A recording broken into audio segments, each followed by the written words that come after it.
안녕하세요. 토방이시우입니다. 오늘은 기존의 승부식 분석이 아닌 주말마다 발매되는 승무패 53회차 14경기 분석을 다뤄볼까 합니다. 많은 분들께서 주말마다 관심을 갖는 경기들로 추려질 14경기의 승무패를 맞춰야 하는 만큼 난이도가 상당히 높은 유형의 종목인 만큼 당첨금도 굉장히 높은 축에 속하는 축구 승무패인데요.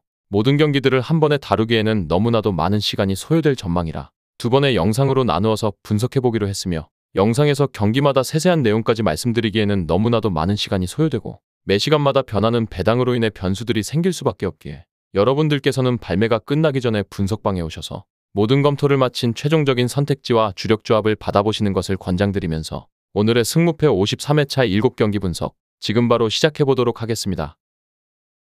먼저 우측에 보이듯이 발매 순서대로 7경기를 분석해볼 텐데요. 이번 영상에서는 크리스탈 팰리스와 풀럼의 경기부터 7경기인 소시에다드와 헤타페의 경기까지 다뤄볼 텐데요. 구매율과 배당을 토대로 드리는 초안과 중요한 부분을 말씀드릴 예정이며, 여러분들께서 결정하시는 데 있어서 조금은 도움이 되고자 만들어본 영상이니 많은 관심 부탁드리면서 오늘의 첫 번째 경기부터 지금 바로 분석 시작해보도록 하겠습니다. 먼저 발매 첫 경기인 크리스털과 풀럼의 프리미어리그 6라운드 매치입니다. 우선 이 경기는 분석에 앞서 두 팀 모두 주중에 유럽 대항전 일정을 치르지 않고 재정비의 시간을 충분히 가진 두 팀의 맞대결인 만큼 비교적 다른 경기들보다 변수가 적은 경기라 생각되었는데요. 가장 최근의 맞대결에서는 2대2의 무승부를 기록했던 두 팀인데요. 이외에도 한 골차의 승부의 경기가 많았고 근소한 차이로 크리스탈 팰리스가 우세한 양상을 띠고 있음을 확인할 수 있었고, 리그에서도 비슷한 중위권에 위치한 두 팀의 맞대결인데요. 역시나 이번 일정에서 크리스탈 팰리스가 조금은 우세할 수밖에 없다고 느껴진 점이 있다면, 최근 풀럼은 상대가 어떤 팀이든지 실점의 추이가 월등하게 높은 상황이며, 반대로 홈팀 크리스탈 팰리스의 경우 상위 전력과의 경기를 제외하면 비교적 약팀이나 대등한 팀을 상대로는 승점을 챙겨왔는데요. 그렇기에 정배당을 부여받은 홈팀의 승리 쪽을 우선적으로 예상해보았습니다. 두 번째 경기는 루턴타운과 울버햄프턴의 맞대결입니다. 앞선 첫 경기에 비해 비교적 비슷한 행보의 두 팀인데요. 울버햄프턴의 경우 에버턴 원정에서 1승을 하며 승점을 챙긴 반면, 루턴타운의 경우 아직까지 승격한 이후로 전패를 기록하며 승점을 얻지 못해 최하위에서 벗어나지 못하고 있다는 점인데요. 다만 부여된 배당에서 보았을 때 양팀의 최근의 비슷한 행보를 어느 정도 반영했다고 볼 수도 있는데요. 하지만 울버햄튼의 경우 최근 고질적인 문제점으로 꼽히던 득점력이 황희찬 선수의 득점포를 앞세워 여러 자원들이 득점을 올리면서 조금은 긍정적인 모습을 보여왔는데요. 또한 컵 대회에서도 보여준 것처럼 울버햄튼은 비교적 하위 전력을 상대로는 충분히 본인들의 축구를 잘 구사했기에 두 번째 경기는 원정팀 울버햄튼의 승리 쪽 접근을 예상해보겠습니다. 다음은 세 번째 경기인 스페인 라리가 오사수나와 세비야의 맞대결입니다. 이 경기는 무엇보다도 원정팀 세비야가 주중에 챔피언스리그 그룹 스테이지 경기를 치르고 오사수나 원정에 나선다는 점이 가장 큰 중요 포인트라 느껴졌는데요. 또한 이날 경기에서 홈으로 랑스를 불러들여 오캄포스의 빠른 득점에도 승리하지 못하고 무승부를 거둔 점이 팀의 사기적인 측면에서는 조금은 우려를 낳기도 했으며, 두 팀의 상대 전적에서도 오사수나가 최근에는 승리했다는 점과 최근 오사수나의 전술이 비교적 강팀을 상대로도 선전했다는 점을 고려했을 때 세 번째 경기는 과감히 홈팀의 승리 또는 무승부 쪽 접근 쪽을 고려해보겠습니다. 다음은 네 번째 경기인 브렌트퍼드와 에버턴의 맞대결입니다. 이 경기 역시 두 팀 모두 주중에 유럽 대항전을 치르지 않았기에 큰 변수는 없는 상태의 매치임을 알 수 있었는데요. 먼저 홈팀 브렌트퍼드는 홈에서 4경기 연속 무승부를 기록하고 있다는 점을 살펴볼 수 있었는데요.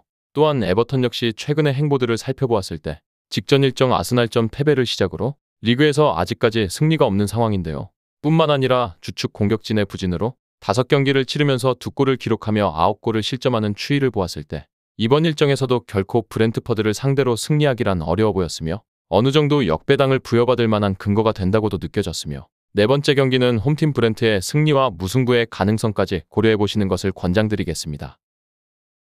다음은 다섯 번째 경기인 벌리와 맨체스터 유나이티드의 경기입니다.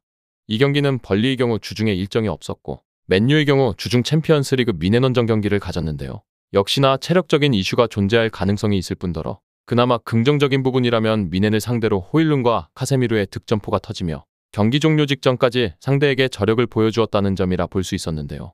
다만 이들의 리그에서 행보를 보았을 때 결코 손쉬운 맨유의 승리만을 단정짓기에는 섣부르다는 생각이 들었고, 벌리 역시 콤파니 감독 지휘하에 맨체스터 시티식 축구를 구사하는 만큼 어느 정도 맨유에게 한 방 정도는 보여줄 가능성이 있기에 무승부의 가능성과 맨유의 승리 쪽 접근 쪽을 채택해보겠습니다. 다음은 여섯 번째 경기인 알메리아와 발렌시아의 맞대결입니다. 이 경기 역시 양팀 모두 주중에 일정은 없었으며 알메리아의 경우 리그에서 아직까지 승리를 챙기지 못하고 최하위에 머물러 있는 상태이며 발렌시아의 경우 알메리아와는 반대로 최근의 행보에서 비교적 상위 전력인 아틀레티코를 상대로 3대0 승리를 거두면서 최근에 기세가 바짝 올라있는 상태임을 확인할 수 있었는데요. 게다가 상대 알메리아는 실점의 추이가 리그에서 두 번째로 높은 상황이며 전술적으로도 선수단의 뎁스적인 측면에서도 발렌시아가 훨씬 우세한 경기라고 보여졌습니다. 다만 양팀의 맞대결 전적 중 알메리아의 홈에서 무승부가 많았다는 점은 여러분들께서도 어느 정도 고려해보시는 것을 권장드리면서 이번 일정은 발렌시아의 승리와 무승부 쪽 접근을 예상해보도록 하겠습니다. 다음은 7번째 경기인 소시에다드와 헤타페의 맞대결입니다. 먼저 홈팀 소시에다드는 주중에 챔피언스리그에서 인테르를 홈으로 불러들여 1대1 무승부를 기록했는데요. 이날 경기에서 알 수 있었던 점이 있다면 비교적 전술적인 안정화가 진행되고 있다는 점을 확인할 수 있었는데요. 저 역시도 이날 경기는 인테르의 승리와 다득점 쪽 접근을 예상했지만 의외로 인테를 상대로 중원에서 주도권 싸움에서 밀리지 않는 모습을 보였고 상대의 공세를 어느 정도 잘 막아냈다는 점을 유의해서 보았는데요. 물론 주중의 일정으로 인한 체력적인 변수는 고려해야 하지만 최근 안정화된 소시에다드의 전술적인 부분을 고려한다면 소시에다드의 승리를 예상해도 큰 무리는 아닐 것이라 보여지며 원정팀 헤타페 역시 최근의 경기들을 보았을 때 강팀을 상대로도 꽤나 선전하는 모습을 보여온 것은 사실이지만 원정에서 약한 모습을 보여온 점이 더욱 크게 느껴졌기에 7번째 경기는 홈팀의 승리를 예상해보면서 오늘의 승무패 53회차 상편 분석은 마무리해보도록 하겠습니다. 정확한 배당 변동에 따른 실시간 추적과 최종 예측은 배팅 마감 직전까지 이루어져야 합니다. 위 부분을 참고하는 배팅이 아닌 더 근시적인 결과는 배당률 흐름의 변화 및 경기 시작 전 결장자 정보에 따라 변동될 수 있습니다. 함께 배팅으로 더 효율적인 승률을 만들고자 만들어낸 채널입니다. 모든 경기를 영상에 담아내기에 한계가 있습니다. 이외 다른 경기들의 정보와 결과 예측 및 더 많은 도움이 필요하시다면 분석방으로 언제든지 연락주세요. 최선을 다해 보이겠습니다.